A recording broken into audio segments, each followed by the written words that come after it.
really, really, upsetting for Cecil Day Lewis at this moment to be feeling like this. Okay, there's a lot of emotional impact which is bound up in this little action that the son does. Okay, so he goes behind the scattered boys, and I can see you. I can see you. Now remember, the sub heading was for Sean, so now we understand, like with your line 4, you on line 7, that this is a poem which is it's directing all of this emotion towards the son himself, right?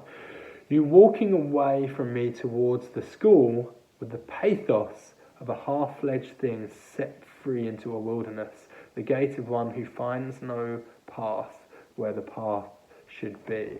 Half-fledged is a really interesting phrase. After this, I want you to look that up. I want you to look up words like fledglings and think about what it means to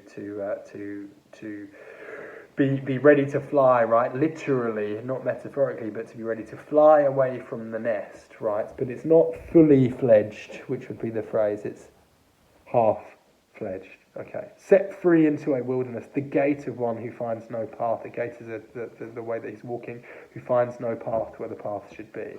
Who finds no path where the path should be. So a lot of these verbs, along with drifting and finding no path, are going to suggest that this young boy who's 11 years old is moving in a way which seems to be indicating that he's sort of directionless, he's rudderless, and this gives the speaker a kind of sense of panic as well, that he's just drifting apart from him, and he's not there to kind of guide him through. That hesitant figure eddying away, that's another verb which is in the same kind of school there, like a winged seed loosened from its parent stem. Okay.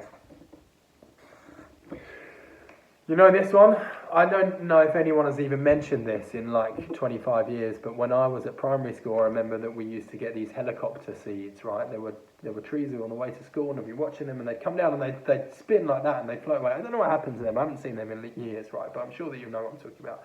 We used to call them helicopters. They spin like that, right? And the whole thing is, done in biology and stuff like that. They spin, so then they float off, and they land in the ground, and they make a new tree that's further away. That is away from some distance away from the main tree that they've fallen from. Because if they land immediately underneath the big overhanging canopy of that tree, guess what? They're not going to grow, because they're not going to get the sunlight. They're not necessarily going to be able to get their roots into the ground. So that is an image which is it's quite a botanical, specific scientific image of a particular type of seed that deliberately flies away from its parent, so it can go and set its roots somewhere else. So again, it's actually, it's sort of misleadingly simple. It's not that simple. It's got a couple of layers to it that are quite clever, right? There's something I never quite grasped to convey about nature's give and take, the small, the scorching ordeals which fire one's irresolute clay. Here's another reference that actually I'm not going to go into now, but I want you to look up. I want you to look at the process of firing clay and what it means to be the clay before it's been fired, and then after it's been fired, and what does that process of firing clay actually do? And then once you've got your head around that, you may know that already from doing that yourself or from art, but once you know what that means, then you can start to apply the two different sides of that equation to, who's the parent, who's the child, what exactly does that process do? So that's something to think about as well, because none of these similes and none of this imagery is like that simple. It all goes a bit deeper than you'd think, okay? He does say in the last stanza, I have had worse partings, but none that so gnaws at my mind still. I have had worse partings. This is the worst of all, is what he is saying. Okay. Did say earlier that he's a man who had 2 marriages, and this poem was written after his first marriage. In fact, by this point in 1940, was it 45? In 1945, he's already onto his second marriage. So it's a year after this, in 1957, that famous actor Daniel Day-Lewis, his son, is born. It's by different parents. So the point is that there are things in his life that he would be talking about, such as breakups, divorces, romantic separations, possibly other things like deaths, really, really heart-wrenching separations from people, right? But this was the most sad, the most significant that he could possibly have. So I really want you to engage with that as an emotion, as an idea, and as a set of feelings and thoughts that this poet is trying to convey. I like this poem. I think it's very nicely done. I think it's quite simple, but there's a real kind of beauty and complexity to the language and the emotions which are being expressed as well. The last thing I want to talk about today is the form and structure. I'll just do a couple of form and structure points. I'm going to do this one very quickly, so it's another pause point coming up now for you to stop and work out quickly the rhyme scheme of the poem. So go ahead and do that now. And now we can carry on. Some of you may have done this already, but the rhyme scheme you will see, of course, is day, turning, play, satellite, away. So you will have written A, B, A, C, A. A 5-line stanza. A, B, A, C, A. But we never just want to list the rhyme scheme. That's never an interesting thing for us to do, ever, unless we've got something significant to say about it. But I think there is here. We've already looked at neutral tones. We've looked at how that A, B, B, A chiastic rhyme scheme, the way it kind of looks like it's moving forward and then suddenly it switches and it pulls back.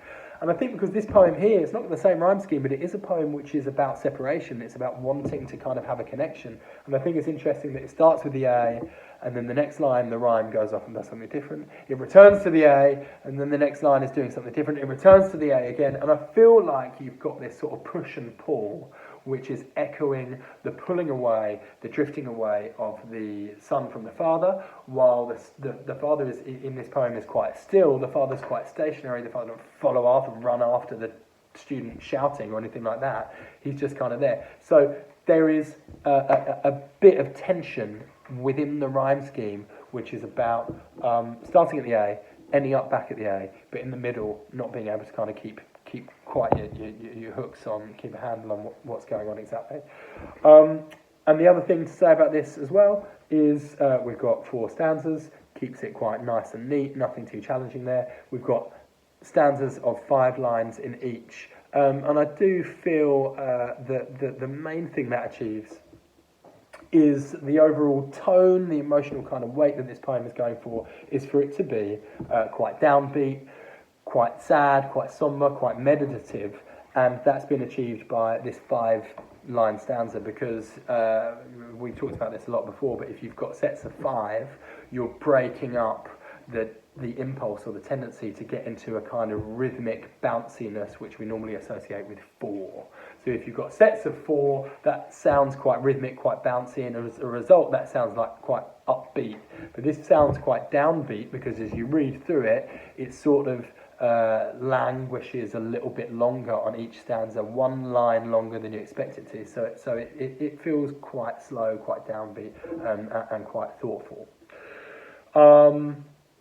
My timer here says I've spoken for 24 and a half minutes now, so I hope that within that there's been some interesting things for you to think about in terms of the context, the AO3, the form, the structure, some of the language points, and the sets of ideas which are going on in here.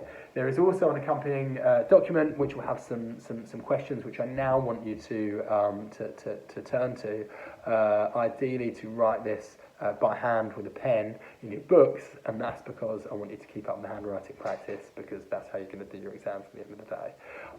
Do feel free to leave comments below if you've got anything specific to say or you want to ask anything, but of course emails as well. Any way you want to get in contact, that's absolutely fine. Thank you very much, everybody. That has been the first Learning from Home lesson on Walking Away by Cecil Day-Lewis.